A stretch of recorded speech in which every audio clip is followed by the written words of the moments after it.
We should make like our viewers, listeners pick the next game, and even if nobody picks one, we could just be like, and we just want to throw a shout out to fucking Raymond Johnson for picking fucking Spider-Man 2, and we both got PS5s now. Thanks for sending them in, buddy.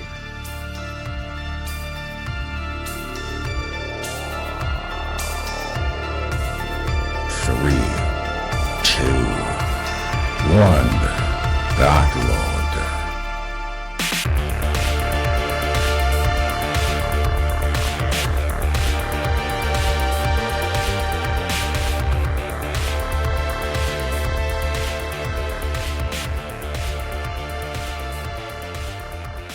Welcome back to 321 Backlog, the video game podcast where we sit down and talk about games from our backlog. My name is Alec, and I'm joined by my Wish.com version of Dwayne "The Rock" Johnson, James. Good morning. Do you smell what James is cooking? How you doing, dude? I'm doing all right. You feeling good this morning? We just got done eating. We had breakfast together. Got done. I'm still chowing down, bro.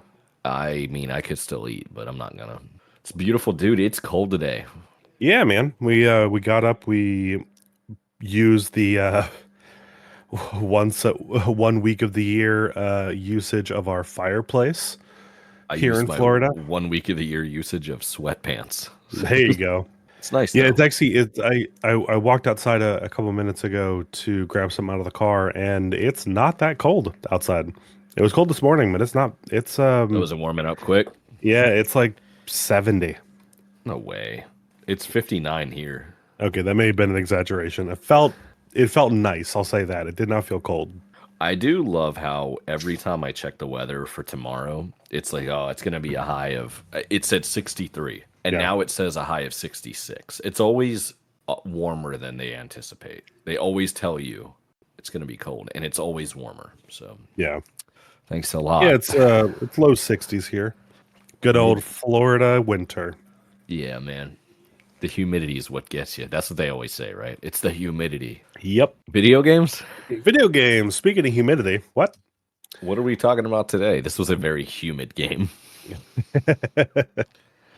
Oh, wasn't that in that red area? So we're talking about one of your picks. I forget which one we're on. We're on number 3 in the season of James. Our good old pals are back from Annapurna, and nope, just Annapurna. We are talking about Cocoon.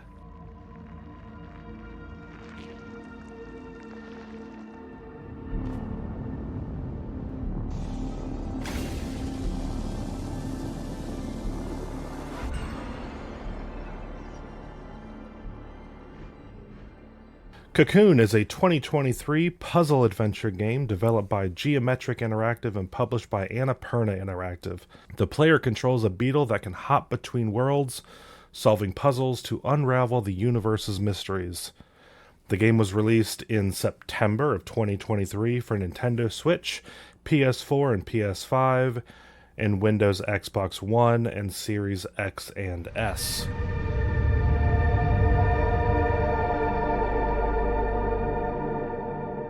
Yeah, this is a weird thing. So I was putting in the notes for the game info, and Annapurna, who did Stray, was the publisher for it, but it was used the designer of Limbo and Inside. Okay. It definitely has more of an Inside Limbo vibe than Annapurna. There's no cats in this game, actually, not that I saw. Bullshit. No cats whatsoever. So yeah, I don't know how I feel about that. It was fine with me.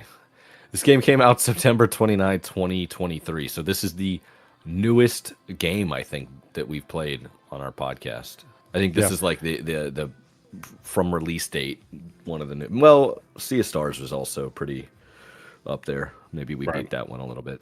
This was on, I guess it was on my backlog, but I kind of thought it was on both of ours because I know you really enjoyed the series. So I put both. I thought this was a mutual thing. I think because I think you found it first and then told me about it, and it was kind of in the back of my mind, but I hadn't really put any thought towards it. So it probably would have gone in the backlog eventually.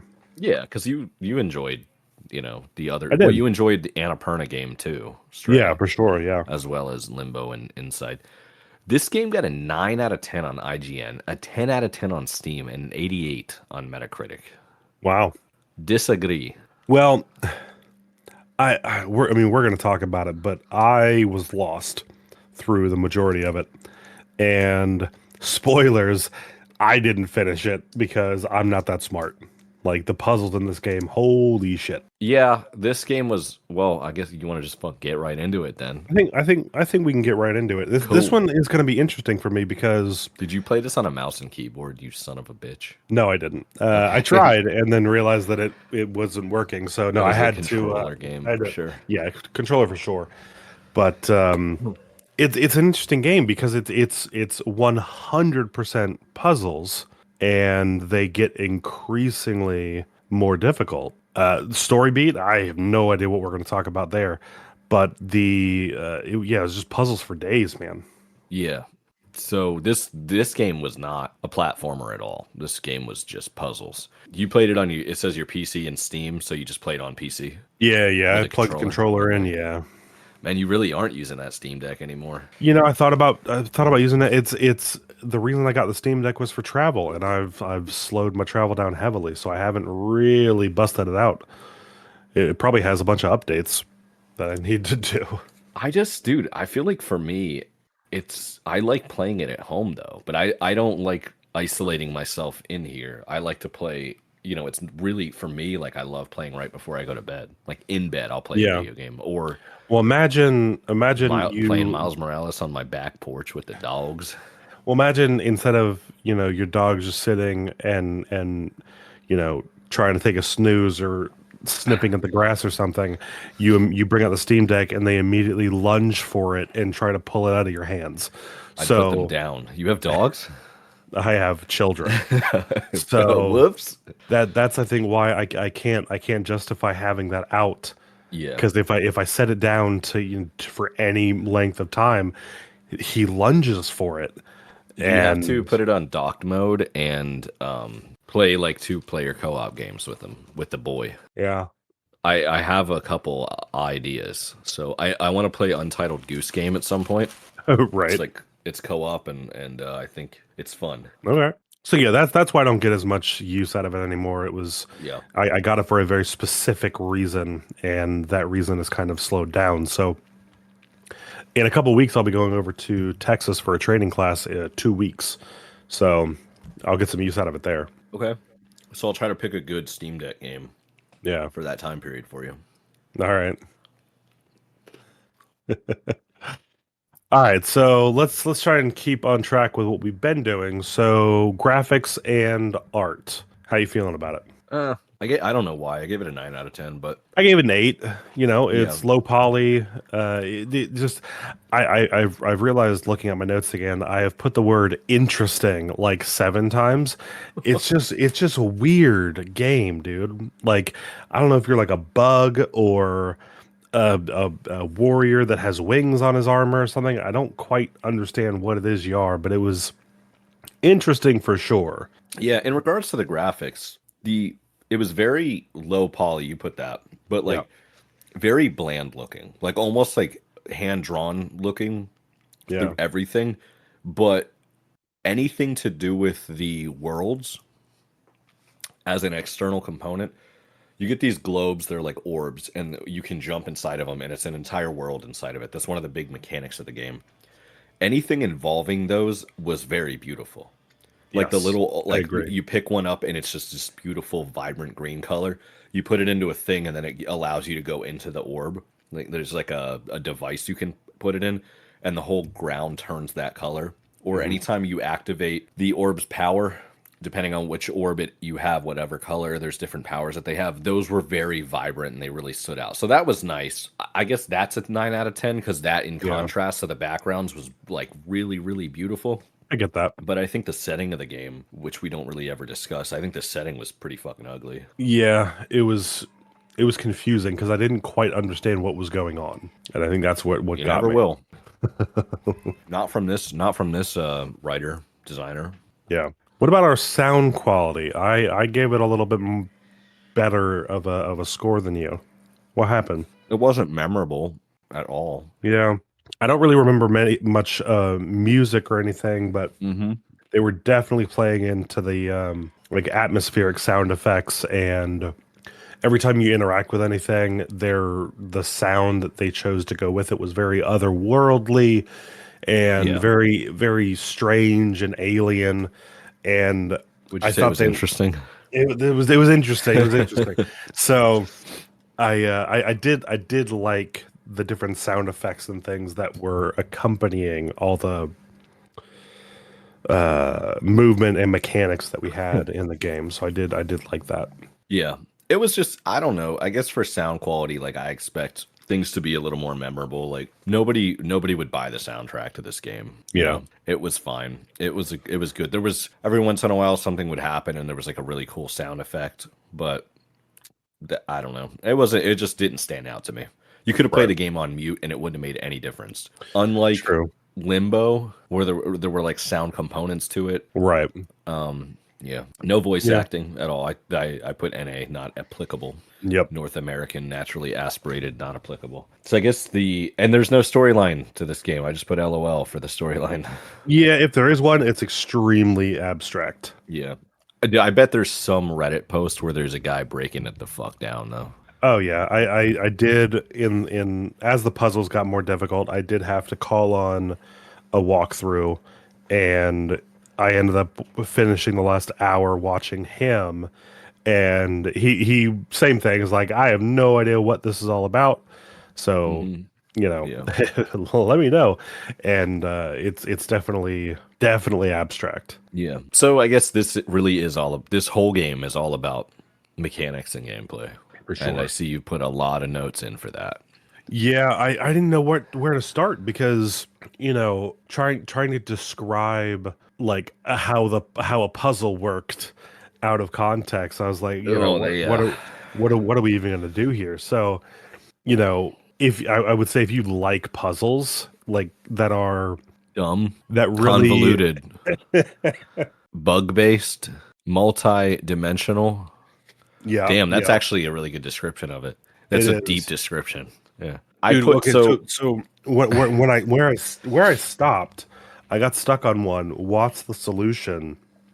And you essentially had to do like the whole like Russian nesting doll type thing with the orbs. So you have to take one orb, go into a different world, drop that off, then do the same thing where you put your third orb into the orb that you just put into a different world, and like stack them up that way, and then he did this weird like inception thing where you were in one of the globe worlds, but then within that had the option to go basically grab the orb that you were currently in, which hasn't been possible, and then use that within itself. So it was this weird like yeah, at some point it I was lost track of so crazy. what I was doing because there Yeah. was so much. Yeah, it was a little convoluted with that. I remember, I think I know the area you're talking about because I want to say you're holding a green orb that you can clearly see has an orange orb in it, but then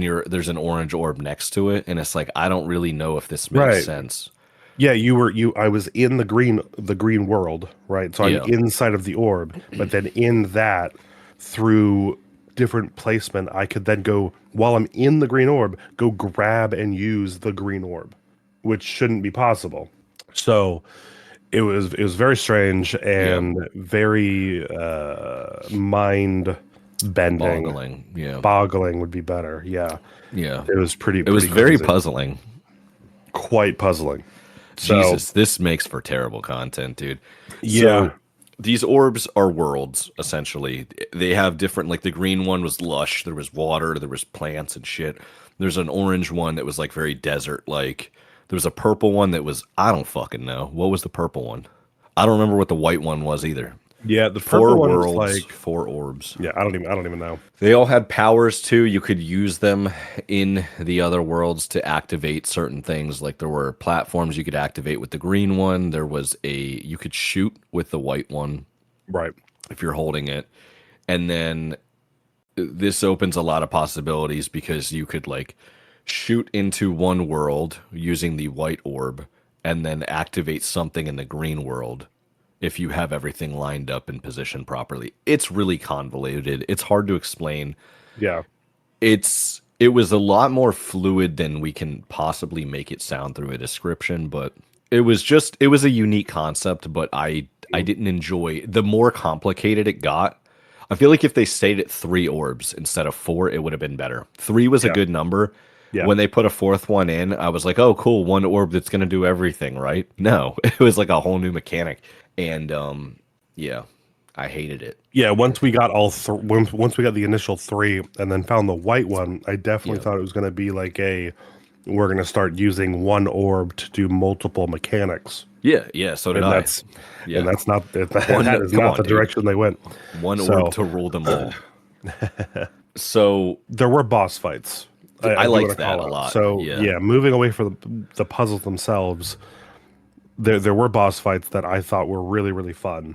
Yeah. And the character models on those were also really, really cool as well. Yeah.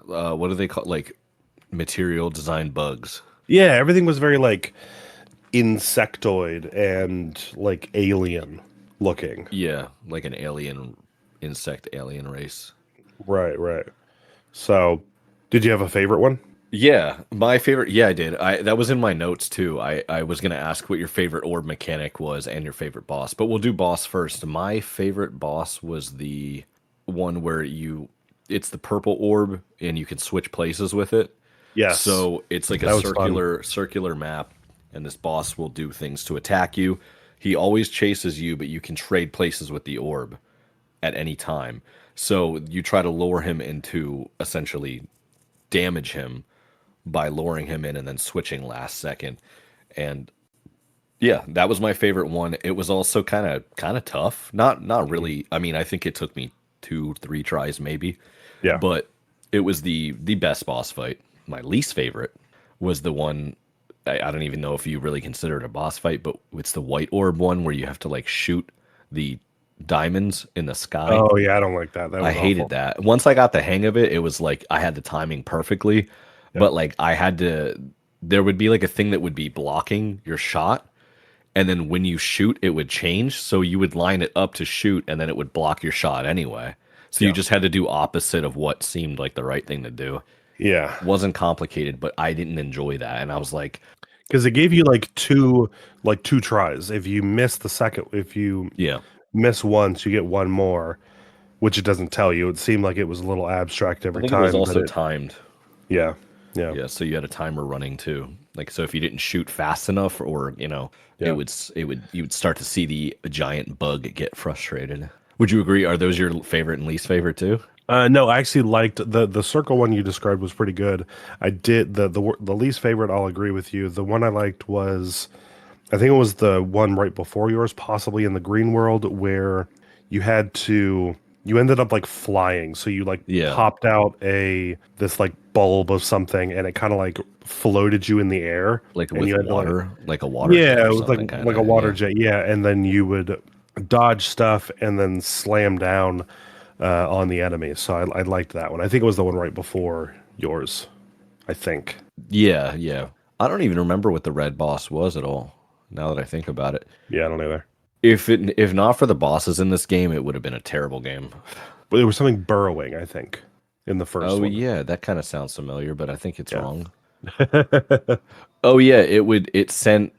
I think the thing you burrowed was the thing you could damage it with, and it was like flying around, and it would send like small flying creatures after you. Who cares? That sounds right, but I see what you mean about like not memorable.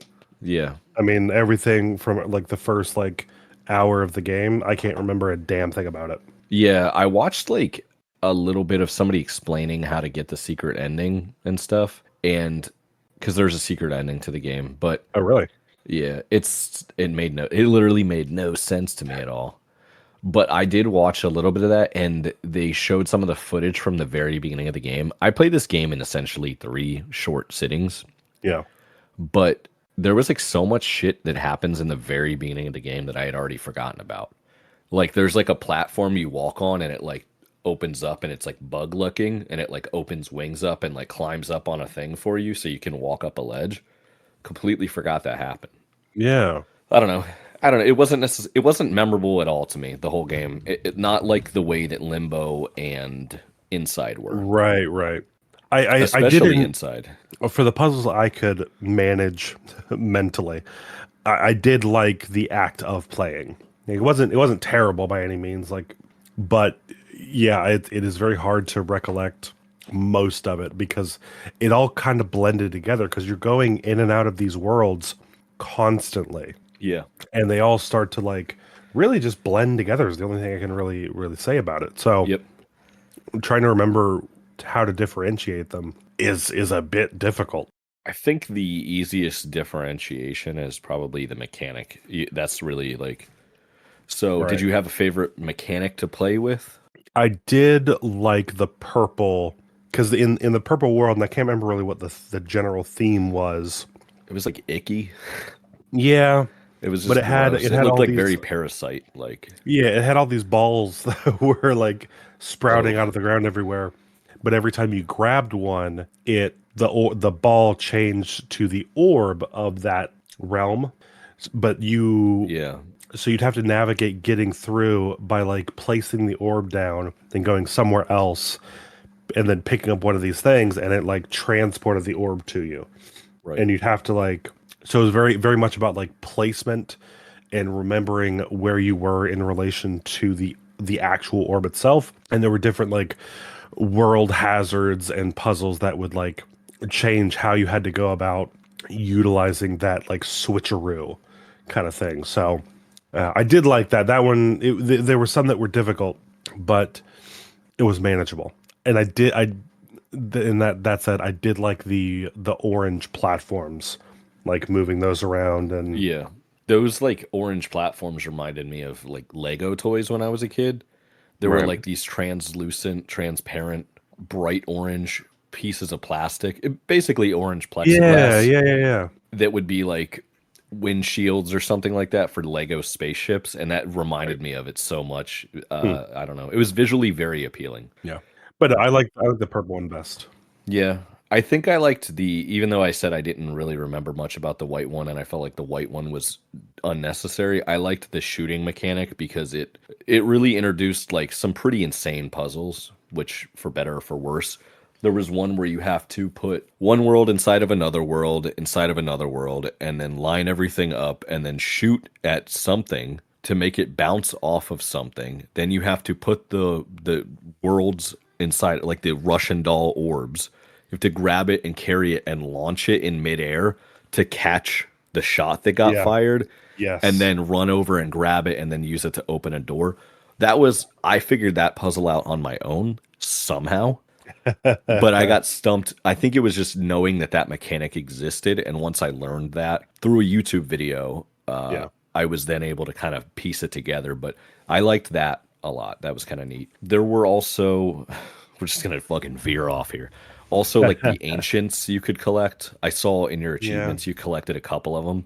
Yeah. They were cool looking because they were all different. And then in the white world, like in the very final world where the big door that you have to open, they were all there on display.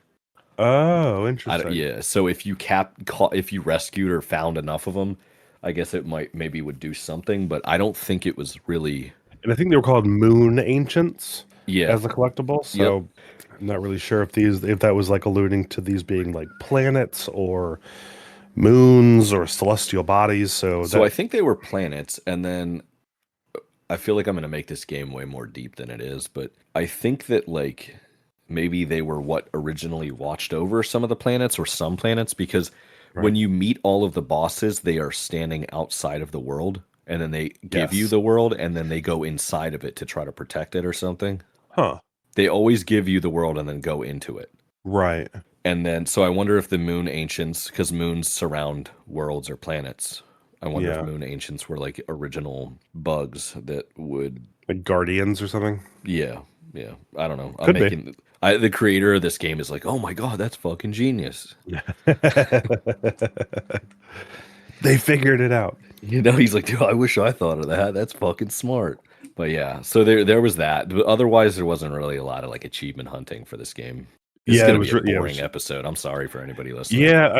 I think but again, I will say I think this is another one of those games where playing it, I think, is much more enjoyable Yeah, than there's not like a storyline. yeah, Really, trying to like talk through it. It's more of a you have to kind of like sit through it. I do wish they would have one shortened it down, kept it to 3, but also played around more with those puzzles where you had to do more of like a platforming aspect, where the one you described where you had to Yeah, like where it's wait like a for something to be timing shot thing. and then bounce it over. Yeah, actually you do some more of that, so you're actually having to exercise your controller control, of the Right. character that you have, rather than just go place that thing there and make sure you're getting things in a correct order. Actually have like a difficulty to it rather than just brain power. Yeah, it was not a mechanically challenging game. It was only Right. Right. mentally challenging. Yes. Yeah. So, but I don't think there's much else to really there really say. there really isn't. This is going to Yeah. be probably our shortest main episode. What? Well, I guess so. The ending, it kind of basically what the moth gets huge, Yeah, or so, you end up like the like moth kind of evolving. evolves into like Yeah. what similar. Like he looks like he will be a boss, similar to the Yeah, thing, he and he does. He does. controls all of them. And then it looks like maybe he makes them bigger into actual worlds, Right. planets that we Yeah, would, it does like this cinematic of you like going out and you can see all the different worlds, and the orbs are now bigger, so you can see it's like you're supposed to be able to see what's on the world itself in more detail. And that was actually visually kind of cool. But as far as like what the meaning is, no idea. I don't know. It was like all of my favorite things about the only things I liked about this game all in like one little cutscene. It was just like big, vibrant colors on a black background. Yeah. Yeah. Get an OLED TV, you'll appreciate it more. I don't know. That's it, right? Yeah, I think it is. I'm Sorry. really yeah, it was I definitely if you have not played this game, go try and find it and play through it. Or If don't. you like, well, no, I think if you like puzzles, it's a puzzle game Fuck more yeah. so than any game we've played before that had any puzzle aspect. Have you played any other? You have any other game puzzle like games that you've played that are in this vein? No, not really, dude. I mean, not that I can think of. I know like the Legacy of Kain series has a lot of puzzles, but it has action too. It has Right. puzzles in the same way that like God of War did. I gotcha. Like little things to break it up, but Yeah. not really. I'm generally not a big fan of puzzle specific games at all. Right. I don't know. So what about you? You got any that this reminds you of? It's Not pretty unique. really. It is quite unique. I wouldn't like if they came out with like a Cocoon 2, I would consider giving it a try. Only because every time designers go and do a series of games, they'll typically learn something from the first time and make at the very least micro adjustments to maybe adjust some of the things they did in the first one. So I would like to see more games like this that are, I'd like to see more of them, but I think this game definitely, if you couldn't genuinely figure it out on your own, you couldn't continue to play. So I think maybe dialing back the complexity of some of these and adding more of those character movement mechanics where you're having to like do different jumps and all that, adding more of that in, I would definitely give it a try if they could figure it out. But I don't know. This one, I think I'm glad we checked it off the list. I'll Yeah, say. I'm glad it's checked off and we don't have to visit it again. It's already uninstalled off my Steam Deck. Oh shit. Had to make more space on my 2 terabyte hard drive, dude. Yeah, this thing was what, like a gigabyte? It wasn't big. It I wasn't don't very know. big at all. Yeah, it wasn't worth So, keeping either. It was fine. I don't know. It was not difficult enough where I would say like nobody could play it, but I think anybody could have figured this out over time. right. Right. But I don't know. It was a little, yeah. It was unique. It's one of a kind, guys. It's very Yeah. special. Yeah. Very special. All right, so that ends our general discussion, and I think we've also gone over our final thoughts for that game. So, Yeah. 4 out of 5. What is our next game This is our of the fourth season? one from the season of James. No, this is number 3. So you're about to tell Okay. us what number 4 is. What did I do? Sea of Stars, Far Cry, and Cocoon. Okay. Yep. So I'm expecting you to go back and find a certain sound clip for this, but I'm gonna pick God of War Ragnarok. Hey, yeah. Yeah, I think you said like I'll let you pick the next 5 games, and for the love of fucking Christ, you better pick God of War or something along the lines of that. No, I think I So, said if you don't pick it, it's gonna be oh, on so mine. help you God. Yeah. Yeah, I All wanted to play right. it. I needed to like I have to play it. I can't play it on my deck. Right. Actually, there is apparently a way to be able to stream PlayStation 4 and 5 video games to the Steam Deck, Yeah. similar to like a Backbone. But Okay. so there is a way. But yeah, I wanted to make sure I had time to set aside, so that's kind of why I picked Cocoon since I knew it was going to be a shorter game. Yeah. And this one we've all been excited about it. It looks like if it's anything like the other God of War game, it's a game that takes place in the fucking cold, and it's super cold here. Yeah. And yeah, I don't know. It's Nice. just fun. It's gonna be good. So No, that'll be good. I've already gotten maybe an hour, not even an you said hour 20 into it. minutes earlier. You I son of know, a bitch. not even an hour yet. So that'll be fun to get it on. So the only thing I'm a little frustrated about is it's not going to be on PS5. So I got it on PS4. Same. And Yeah. yeah, I don't know, man. I just still can't justify a PS5 with the cost. Like the cost of it's very Yeah. expensive, and there's like 2 games that are exclusive. Spider-Man being one of them. Maybe Yeah. there's another one, but I don't know. Yeah. I'm hoping 2024. I'm hoping this year I'm going to get one because there are a lot of exclusives that are coming out. Spider-Man 2 included in this that I really want to play. Yeah. So God of War. right on. Ragnarok. Ragnarok. So, all right, I think that's going to do it here for us. We're going to let you guys go. Be sure to check us out, linktr.ee/321backlog, and go and check out all of our stuff there. That's going to do it for us. God of War Ragnarok. Let's get it done. Let's get it done, boy. Boy. Here we Boy. go. All right, guys. See you.